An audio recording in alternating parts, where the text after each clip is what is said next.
Hello, my name is Spencer Dalrymple, and welcome back to what I guess is just called the Spencer series. Today we're going to be talking about virtual reality, and because there are literally dozens of different virtual reality platforms out there, I'm only going to be talking about a couple of the really big ones. Our first product may very well be the source of this whole VR craze that we're having nowadays. This is Oculus Rift. The idea first sprang up in a 3D gaming forum in 2012, where Oculus Rift founder Palmer Luckey first brought up the idea of a simple and affordable head-mounted display, or HMD. After working on it for a few short months, the first developer kit was made available for Kickstarter backers that donated more than $300 to the project. This simple build worked very much like most cell phones in terms of its VR interface. You know how a phone can tell when it's being flipped on its side, shaken, or even turned over? That's because there are gyroscopes, accelerometers, and other things like that in your phone to read when it is moving. The first Oculus Rift acted the same way, allowing for it to know when you're looking left, right, up, or down. However, it could not read when you were moving forward or backwards, or side to side. That wasn't fixed until 2014, when the second developer kit was released. This one featured an IR camera and sensors on the Oculus Rift to sense where the headset was in a 3D space.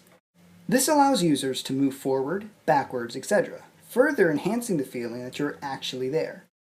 And finally, the most recent version of Oculus Rift, called Crescent Bay, has IR sensors in a whole 360 degrees around the device, allowing users to turn completely around and still be tracked by the IR camera. Unfortunately, the Crescent Bay version of the Oculus is never planned on being released, so you need to wait until the consumer version comes out, which they haven't yet set a release date for. If you own a Galaxy Note 4, then you're in luck. Samsung, in collaboration with Oculus, released their Gear VR, a product that uses the Note 4 as a screen.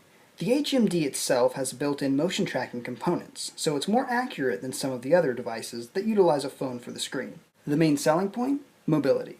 With an Oculus Rift, you need the IR camera to determine the positioning and tracking, so you have to be plugged in to a computer to use it. Since Gear VR uses a phone, no such plug is needed, allowing you to use Gear VR on the go.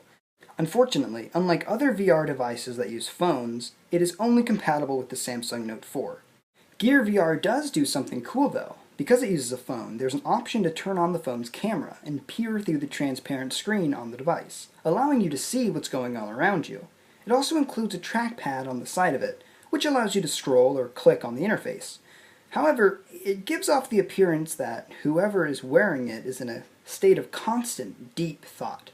So on one end, you have the Oculus that you have to be strapped in and plugged into your computer in order to use. And then on the other end, you have the Gear VR, which allows you to be more mobile, but doesn't have the whole head tracking ability. So, let's meet in the middle, with the HTC Vive. The HTC Vive, also dubbed Steam VR, because it was made in collaboration with Valve's computer gaming platform Steam, is very similar to the Oculus, with them both being covered in IR sensors, but also very different. The Vive comes with two IR base stations, which scan the environment you're in, aka your living room. Then it creates a virtual grid that is that size in-game. You are now free to move around the room as you see fit, and when you approach a wall in the real world, a grid will be rendered in the game. The Vive also comes with two controllers, which look like little sticks with small satellites on the end, which relay back to the IR base stations as well. This way, you can add your hand positioning in the game as well as your head. You may be thinking, wow, my hands will be in there too? I'm sold! Well, not so fast. Oculus also has a way to cope with the whole hand factor. The Leap Motion Controller. This device maps out your fingers and hands in this 3D space above the device here. So, this is actually even more accurate than the Vive's little hand controllers because this can map out subtle finger movement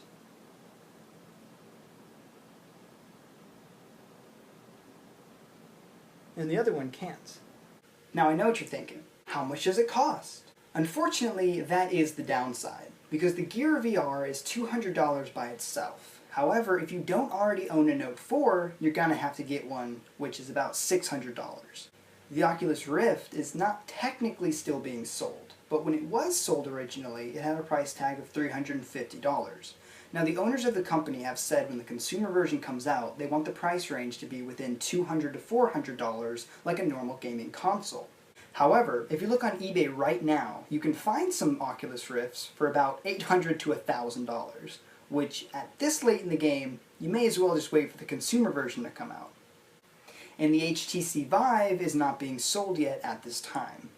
Again, I know what you're thinking. Well, I can't afford that. Yeah, I know, neither can I. But that's why Google came out with this nifty little thing. Cardboard. That's right, Google Cardboard. It's the VR for the thrifty techie. Starting at the low price of around $15, you can buy one of these off the internet, put it together yourself, pop your phone in there and go. This device is like the Gear VR in that it only uses an accelerometer and gyroscope tracking. But because it uses your phone and not some integrated fancy one, it probably isn't as accurate. However, for the price, you can't really beat it. Now, if you're a fan of Leap Motion, you're in luck, because some of these cardboards come with a Leap Motion holder. The downside is Leap has not officially released a Leap Motion app yet for the Android device, and haven't even started talking about releasing one for Apple. So if you're thinking, oh, I want to use that hand control for my phone, you're going to have to wait a bit for them to release it, and even then you're going to have an Android device. You may be wondering how things like the Gear VR and Google Cardboard use your phone as a screen. So what you do is you open it up, you put the phone right in there, close it, and that's it. Now you just look in through the eye holes and you see the phone screen as the device screen.